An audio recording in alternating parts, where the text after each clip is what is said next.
Hello everyone, tarot with M Singh में ma'am Singh आप सभी का बहुत बहुत स्वागत करती हूँ। हमेशा की तरह मैं आ गई हूँ आपके पार्टनर की एनर्जीज़ के साथ। देखते हैं कलेक्टिव लेवल पे इस वक्त आपके पर्सन की एनर्जीज़ क्या हैं, सबकॉन्शियस माइंड में क्या चल रहा है और इमीडिएट एक्शन क्या एक्सपेक्टेड है। शुरू करते हैं आज की रीडिंग लेके प्रभु का नाम। हर हर महादेव, जय हो शिव शक्ति, जय हो राधे कृष्णा, जय हो मेरे भाई। हमेशा की तरह सबसे पहले हम मेजर अरकाना से कार्ड्स लेंगे, बट क्योंकि आज फुल मून है तो आज हम पहले ओरेकल से चेक करेंगे, मोनोलॉजी से, आपके पार्टनर और आपके ऊपर इस पूर्णिमा का असर क्या होगा। ये पूर्णिमा बहुत पावरफुल पूर्णिमा है और ये वृश्चिक राशि में गोचर है। इसका मतलब आप समझ रहे हैं कि ये ट्रांसफॉर्मेशन की एनर्जी है। वृश्चिक राशि चेंज की राशि है, ट्रांसफॉर्मेशन की राशि है। हिडन सीक्रेट्स रिवील हो सकते हैं इस पूर्णिमा के दौरान। बहुत सारे लोगों का रिलेशनशिप डिस्क्लोज हो सकता है, बहुत सारे लोग अपना रिलेशनशिप डिस्क्लोज कर सकते हैं, ऐसी सिचुएशन बन सकती है। ये जो वृश्चिक राशि की एनर्जी होती है ये डेथ की भी राशि होती है, अष्टम भाव की राशि होती है। कहीं ना कहीं कुछ लोगों के रिलेशनशिप में जो चेंज आएगा वो बहुत पॉजिटिव या बहुत नेगेटिव लेवल पे भी जा सकता है, बट क्योंकि एनर्जी बहुत ज़्यादा पॉजिटिव फील हो रही है तो उम्मीद की जा सकती है कि अगर आपके रिलेशनशिप में कोई प्रॉब्लम चल रही है तो आपको एक पॉजिटिव शिफ्ट आपके रिलेशनशिप में देखने मिल सकता है। कहीं कोई ब्लॉकेज आ रहा था, कोई रिलेशनशिप ब्लॉकेज हो, करियर ब्लॉकेज हो, आपके वो ब्लॉकेज हील हो सकते हैं। साथ ही साथ यहाँ पर बहुत ज़्यादा डिवाइन की ब्लेसिंग्स आप लोगों को रिसीव होंगी। कोई ना कोई दैवीय कृपा, आपको ड्रीम्स बहुत ज़्यादा विविड आएंगे इस फुल मून के आसपास, एक दो दिन पहले से एक दो दिन बाद तक। ये भी बता दूं कि बहुत सारे लोगों के लिए ये जो पूर्णिमा होगी ये आपको इमोशनल लेवल पे इतना ज़्यादा प्रभावित करेगी कि आपको अपने इमोशंस पर कंट्रोल रखने की बहुत ज़्यादा ज़रूरत है। कई लोग इमोशनल होकर बहुत नेगेटिव एक्सट्रीम तक जा सकते हैं, कई लोग बहुत ज़्यादा इमोशनल होकर रोना, बहुत ज़्यादा गुस्सा करना, इस तरह के भी इमोशंस हो सकते हैं। प्रेम वाले इमोशंस बहुत रेयरली होते हैं पूर्णिमा पे कि आप किसी से अनकंडीशनल प्रेम कर रहे हैं। ज़्यादातर वो चीज़ें आपके दिमाग में आती हैं, घूमती हैं, जो नेगेटिव होती हैं। तो नेगेटिव अटैक बहुत ज़्यादा होता है पूर्णिमा या अमावस्या पे, तो आपको इन चीज़ों से थोड़ा सा सतर्क रहना है। लेट्स चेक फ्रॉम मोनोलॉजी आपके ऊपर क्या प्रभाव पड़ेगा इस पूर्णिमा का। प्लीज़ बताएं एंजल्स, मोनोलॉजी से मेरे व्यूवर्स के ऊपर क्या प्रभाव पड़ेगा इस पूर्णिमा का। ओके, सबसे पहली एनर्जी है new romantic cycle begin. Then we have the energy is gaining momentum. Then we have don't let pride get in your way. Then we have hold your vision. And last है communication is key. तो बहुत सारे लोगों को ये guidance दी जा रही है कि आपकी लव लाइफ या मैरिड लाइफ में जो चीज़ें स्टक थी, रुकी हुई थी, उसमें एक न्यू बिगनिंग होगी। साथ ही साथ एनर्जी इज गेनिंग मोमेंटम। बहुत सारे ब्लॉकेजेस जो है, मैंने आपसे पहले ही कहा, वो हील होंगे। ठीक है, आपको एक फ्लो फील होगा। साथ ही साथ घमंड से, अहंकार से, ईगो से आपको दूर रहना है इस पूर्णिमा के आसपास, वरना आपके रिलेशनशिप पर बैड प्रभाव पड़ेगा। जहां मैं आ गया ना, वहां पर प्रॉब्लम होगी। साथ ही साथ अपने विजन को कंट्रोल करके रखिए। कई बार हमारा मन भागता है, मन चंचल होता है, मन बहुत तेज भागता है, कभी बहुत पॉजिटिव सोचेगा, कभी बिल्कुल नेगेटिव सोचेगा। ऐसी सिचुएशन में कभी आप अगर अपने मन पे कंट्रोल नहीं कर पा रहे हैं, एक्सट्रीम नेगेटिव सोच रहे हैं, तो स्टॉप स्टॉप स्टॉप या कैंसिल कैंसिल कैंसिल, ये ऐसा कुछ नहीं होगा। ये चीज़ें आपको ज़रूर बोलनी चाहिए, उसको कट कर देना चाहिए बीच में, उस मैनिफेस्टेशन को जो गलती से आप मैनिफेस्ट कर रहे हैं। ठीक है, साथ ही कम्युनिकेशन इज की। बहुत सारे लोग ऐसे हैं जो बात ही नहीं करते, झगड़ा कर लेंगे, बात ही नहीं करेंगे, ईगो में बैठे रहेंगे कि मैं क्यों बोलूँ, वो सोचेगा मैं क्यों बोलूँ। इससे क्या होता है, रिलेशनशिप इफेक्ट होता है, जबकि आप रह नहीं सकते एक दूसरे के बगैर, बट फिर भी वो ईगो बीच में है कि नहीं, मैं नहीं सॉल्व करूँगा या नहीं करूँगी। ये नहीं होना चाहिए। कम्युनिकेशन कीजिए, बातचीत कीजिए और मसले को हल कीजिए। तो इस चीज़ का आपको यहाँ पर ध्यान देने का कहा जा रहा है। देखते हैं आपके पर्सन के ऊपर क्या प्रभाव पड़ेगा इस पूर्णिमा का प्रभाव मेरे व्यूवर्स के पार्टनर के ऊपर। Luck is on your side, पहला कार्ड है। कुछ ऐसी ही चैनलिंग मुझे हुई थी उस दिन, जो एक रेनबो था और उसमें से एक रॉकेट जा रहा था, बिल्कुल ऐसी ही जैसे धनुष हो और उस पर से एक तीर चल रहा हो। देखिए आपने वो रील, बड़ा अच्छा लग रहा था देख के। मैंने इंस्टाग्राम पे लोड किया अपने, या फिर फेसबुक पे भी लोड किया होगा। Nothing is yet set in stone, work through your fear, nothing will come of this situation, a personal issue reaches resolution, don't let past get in your way। South node Ketu की energy है यहाँ पर। Past की कोई बातें definitely इनको बीच में आ सकती है। ये पास्ट की कोई बात, जैसे ये आपको याद कर रहे हो, आपकी तरफ एफर्ट्स लगाना चाह रहे हो, सडनली पास्ट की कोई बात इनको याद आ जाए और इन्हें लगे नहीं नहीं नहीं नहीं मैं नहीं बोलने वाली या नहीं बोलने वाला, एक्सप्रेसिव नहीं रहेंगे, होल्ड बैक करने की एनर्जी है। ठीक है, पर्सनल इशू कुछ है वो रिजॉल्व हो सकते हैं अगर ईगो को हटा दिया जाए। तो जहाँ पे ईगो हटेगा वैसे ही पर्सनल इशू रिजॉल्व होने लगेंगे, क्योंकि बातचीत होगी तो मसले हल होंगे। साथ ही साथ यहाँ पर कुछ भी फिक्स्ड नहीं है। ये मत सोचिए कि अगर आपकी प्रॉब्लम चल रही है तो ज़िंदगी भर अब प्रॉब्लम ही चलेगी, या यहाँ पर किसी का बहुत अच्छा टाइम चल रहा है तो ज़िंदगी भर बहुत अच्छा टाइम ही चलेगा, ऐसा कुछ नहीं है। सबकी लाइफ में वो अंधेरा उजाला प्रोसेस चलता रहता है। ठीक है, लोग दिखाते नहीं हैं। अगर आपकी ज़िंदगी में बहुत ज़्यादा उजाला है, लोगों को लगता है कि इसकी ज़िंदगी बड़ी रौनक है इसकी ज़िंदगी में, ऐसा कुछ नहीं है। पर्दे के पीछे का सीन थोड़ा डिफरेंट होता है। तो कई लोग बहुत खुश नज़र आते हैं बट होते नहीं हैं, कई लोग बहुत दुखी नज़र आते हैं बट उनके अंदर फिर भी उतना दुख नहीं होता जितना सुखी लोगों के पीछे होता है। तो कभी भी ना लाइफ में किसी चीज़ को, पहली बात तो आपको ये नहीं सोचना चाहिए दिस इज़ फिक्स्ड, मेरे लाइफ में सफरिंग है तो अब ज़िंदगी भर सफरिंग ही रहेगी, ये नहीं सोचना चाहिए। आपको ये विश्वास होना चाहिए कि ईश्वर मेरे लाइफ में अगर आज अंधेरा है तो एक दिन उजाला भी होगा, ये भरोसा आपको होना चाहिए। ठीक है, दूसरी चीज़, अगर रिलेशनशिप ख़राब हो गया है, रिलेशनशिप में प्रॉब्लम हो गई है, लोग क्या सोचते हैं, जैसी पूर्णिमा आएगी ना लोगों को लगता है यार मेरा नसीब ही ख़राब है, मेरे नसीब में कुछ अच्छा हो ही नहीं सकता। ये सब मैनिफेस्ट मत करना। भाग्य आपके पार्टनर के साथ है। इस समय जो भी एफर्ट्स लगाएंगे, अपने डर पे काम करेंगे तो रिजोल्यूशन तक पहुंच जाएंगे।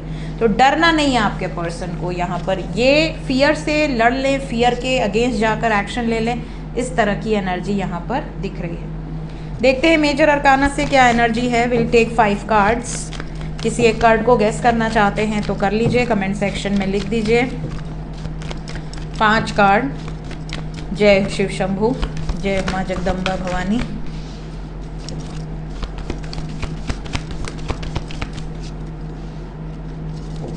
ओ बरगंडी, कहाँ हो तुम,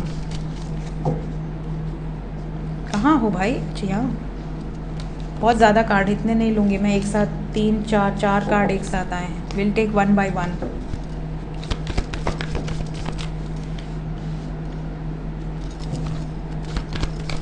दो कार्ड और।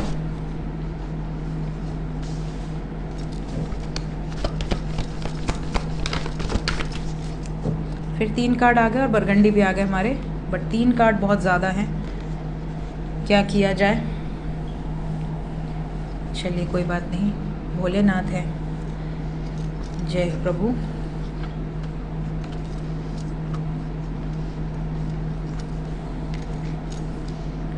आज ज़्यादा ही कार्ड आए, पहले भी आए 3 कार्ड, फिर अभी आए 3 कार्ड, कोई बात नहीं।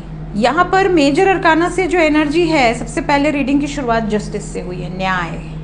ठीक है, एंड हुआ है डेविल पे।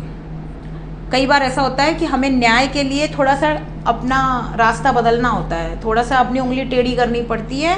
अगर हम सही हैं, हम गलत का साथ नहीं दे रहे हैं, तो हमें साम दाम दंड भेद सारे रास्ते अपनाने पड़ सकते हैं। ठीक है, प्रभु श्री राम ने हमें यही सिखाया कि भैया बहुत करेक्ट रहना है लाइफ में, बिल्कुल पुरुषोत्तम थे वो। लेकिन श्री कृष्ण ने हमें ये सिखाया कि भाई जैसा जो है उसके साथ वैसा डील करो। ठीक है, अच्छे के साथ अच्छा, बुरे के साथ बुरा, ये चीज़ें हमें श्री कृष्ण ने सिखाई है। तो कहीं ना कहीं यहाँ न्याय होगा, लेकिन अपने टर्म्स एंड कंडीशंस पे। ये भी बता दूँ कि कंप्लीशन की एनर्जी है। इमोशनल लेवल पे थोड़ा साइलेंट बिहेवियर हो सकता है आपके पर्सन का, लेकिन ये उम्मीद ये इनकी पूरी है कि मेरे साथ कुछ गलत नहीं होना चाहिए और मेरे से जुड़े लोगों के साथ कुछ गलत नहीं होना चाहिए। अगर मैंने किसी को कोई ज़ुबान दी है, कमिटमेंट दी है, तो मैं बुरा नहीं कर सकता, उसके साथ झूठ नहीं बोल सकता या नहीं बोल सकती। Let's clarify each and every card ताकि और ज़्यादा हमें क्लैरिटी मिले। जस्टिस, दिल नहीं तोड़ेंगे ये किसी का। अगर इनका दिल टूटा हुआ है तो दे वॉन्ट जस्टिस। अगर आपका दिल तोड़ा है तो ये सर्व करेंगे जस्टिस। नहीं, कौन आया था इसके बाद? हर्मिट। अगर ये किसी सिचुएशन में बैडली ट्रैप्ड है और नहीं निकल पा रहे हैं, बहुत समय से वेट कर रहे हैं, तो ये निर्णायक फैसला लेंगे और सोच समझ कर लेंगे फैसला। मतलब ऐसा नहीं कि किसी के फोर्स में आके लेंगे, प्रेशर में। मून। इमोशनल लेवल पे आपसे बहुत ज़्यादा कनेक्टेड है, फिजिकल अट्रैक्शन बहुत ज़्यादा है, अट्रैक्शन की एनर्जी यहाँ बहुत स्ट्रांग है, इमोशनल लेवल पे भी आपकी तरफ आकर्षित है। हेरोफेंट। हेरोफेंट को क्लैरिफाई किया wheel of Fortune with queen of swords. यहाँ पर एक तरफ आप हैं, एक तरफ कोई थर्ड पार्टी है। आपके पार्टनर पर कोई प्रेशर नहीं दे सकता, बिकॉज ये एक्शन वही लेंगे या लेंगी जो डेस्टिन्ड है। मतलब इनको किसी के बहकावे में आके या किसी के भड़कावे में आके ये नहीं पीछे हट जाएंगे। ये अगर आपके तरफ आएंगे तो भी वो डेस्टिनी की वजह से आएंगे, और अगर पीछे हटेंगे तो भी वो डेस्टिनी की वजह से हटेंगे। The star. उम्मीद है कि बहुत सारे मैरिड कपल्स का यूनियन हो सकता है, स्पेशली अगर आप दोनों के बीच में कोई थर्ड पार्टी है तो। और अगर आप सिंगल हैं और वो भी सिंगल हैं तो भी यहाँ पर बहुत सारे यूनियन हो सकते हैं, उम्मीद रखिए। टेम्परेंस। और कोई आना चाह रहा है टेम्परेंस के लिए? ओके।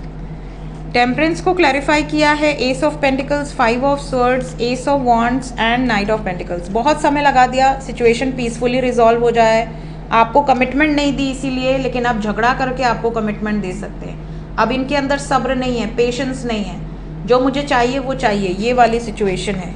संघारक की एनर्जी है, यहाँ कॉन्फ्लिक्ट की एनर्जी है। द वर्ड को क्लैरिफाई किया hermit with night of wands. कहीं ना कहीं इन्हें पता है कि चुप रहने से अब काम नहीं होने वाला, अगर मुझे कंप्लीशन चाहिए तो मूवमेंट करना पड़ेगा, एक नई शुरुआत होनी होगी, बिल्कुल बिंदास, तभी सक्सेस मिलेगी। किसी से डर के बैठे रहेंगे तो कुछ नहीं हो पाएगा। डेविल। डेविल को 2 ऑफ पेंटिकल्स ने क्लैरिफाई किया, जो भी थर्ड पार्टी सिचुएशन है, आपके पर्सन उस थर्ड पार्टी से मूव ऑन कर सकते हैं, इमोशनली विड्रॉ कर सकते हैं, ये एनर्जी यहाँ दिख रही है। सो ये सिचुएशन रहने वाली है आपके पर्सन की कलेक्टिव लेवल पे। जो एनर्जीज़ निकल कर आई हैं बहुत क्लियर एनर्जीज़ हैं, इमोशनल लेवल पे पावरफुल एनर्जी है, लेकिन आपके पार्टनर इस टाइम पे डिसीजन सोच समझ के लें, इसलिए प्रार्थना आप कर सकते हैं। अपने आप को पॉजिटिव रखिए ताकि आपकी लाइफ में पॉजिटिव एक्शन ही हो। ओके। जितने भी लोग नो कांटेक्ट में हैं, सबसे पहले नो कांटेक्ट वालों की तरफ क्या एक्शन एक्सपेक्टेड है प्लीज़ हमें बताएं। वाओ, वेरी गुड, वापस आ रहे हैं गाइस, क्लेम कर लें इस एनर्जी को। 8 घंटे से 26 घंटे के अंदर बहुत सारे व्यूवर्स की बातचीत उस व्यक्ति से होगी जिसके लिए आप रीडिंग देख रहे हैं, और थर्ड पार्टी सिचुएशन में ये बिल्कुल खुश नहीं है, बहुत परेशान है, सफ़र कर रहे हैं या थर्ड पार्टी को एंड कर रहे हैं। इस तरह की बातचीत भी आप लोगों के बीच में होगी। क्लेम कर ले इस एनर्जी को, मूवमेंट है यहाँ। इवन अगर आपके पार्टनर ऑलरेडी किसी थर्ड पार्टी के साथ विवाहित हैं, मतलब ऑलरेडी उनकी ज़िंदगी में कोई अदर पर्सन है, तो वहाँ पर ब्रेकअप की एनर्जी भी दिख रही है। मतलब कहीं ना कहीं किसी टॉक्सिक रिलेशनशिप में अगर हैं तो सफरिंग आपसे शेयर कर सकते हैं कि देखो मेरे साथ ऐसा हो रहा है, मेरे साथ वैसा हो रहा है। जो लोग कांटेक्ट में हैं उनकी तरफ इमीडिएट एक्शन क्या एक्सपेक्टेड है। Those who are already in contact, आपकी लाइफ में भी सेम एनर्जी है। जो कार्मिक एनर्जीज हैं, कॉन्फ्लिक्ट हो सकती है, बहुत तगड़ी कॉन्फ्लिक्ट, एक नई शुरुआत की एनर्जी है आपकी विश के अकॉर्डिंग। मतलब ये जो पूर्णिमा है ये दोनों लोगों के लिए बहुत पॉजिटिव है। जो लोग कांटेक्ट में हैं उनके लिए भी अच्छा है, जो लोग नो कांटेक्ट में हैं उनके लिए भी अच्छा है। लेकिन यहाँ झगड़े और थोड़े कॉन्फ्लिक्ट्स हैं, तो इस टाइम पीरियड में अगर आप कांटेक्ट में हैं तो बी लिटिल अवेयर, थोड़ा सा आपको सतर्क रहने की ज़रूरत है। अपनी तरफ से कोशिश करिएगा कि आप पॉइंट ना दें झगड़ा करने का। बाकी उनकी लाइफ में जो चल रहा है वो यहाँ से मैंने आपको बता दिया है। अगले 5 घंटे से 23 घंटे थोड़े हैवी रहेंगे आपके पर्सन के लिए। एंजल्स क्या बताना चाहते हैं इस वक्त, गाइडेड मैसेज क्या है एंजल्स की तरफ से मेरे व्यूवर्स के लिए इस वक्त के लिए। आपके एंजल्स हर वक्त आपके साथ हैं। अच्छा सोचिए, पॉजिटिव सोचिए, नेगेटिव थॉट्स क्रिएट मत कीजिए। कुछ अच्छा ही होने वाला है। जो भी न्यूज़ मिलेगी वो अच्छी होगी, चाहे करियर वाइज हो, चाहे लव लाइफ, चाहे मैरिड लाइफ। चिंता की कोई बात नहीं यहाँ पे दिख रही है। अभी थोड़ा सा जो टाइम लिमिट मैंने बताया है, इस टाइम पे आपके पर्सन के लिए थोड़ा सा अप्स एंड डाउन्स हो सकते हैं, बिकॉज थर्ड पार्टी से कॉन्फ्लिक्ट, कार्मिक रिलेशनशिप में ट्रिगर, ये सारी चीज़ें। तो अभी बहुत आपको पैनिक नहीं करना है। अगर आप नो कांटेक्ट में हैं और बिल्कुल बात नहीं हो रही है और आपको जानना है अपने पार्टनर के बारे में, तो किसी की मदद ले सकते हैं, स्पेशली किसी म्यूचुअल फ्रेंड की। ये भी आपको कहा जा रहा है। आने वाले समय में सिचुएशन इम्प्रूव होगी, तो उम्मीद मत खोइए। अगर आप बिल्कुल होपलेस हो रहे हैं तो पेशेंस रखिए। सो ये थी गाइज इस वक्त की एनर्जी रीडिंग, कुछ गाइडेड मैसेजेस के साथ। मिलते हैं नेक्स्ट रीडिंग में। Till then take care, bye bye.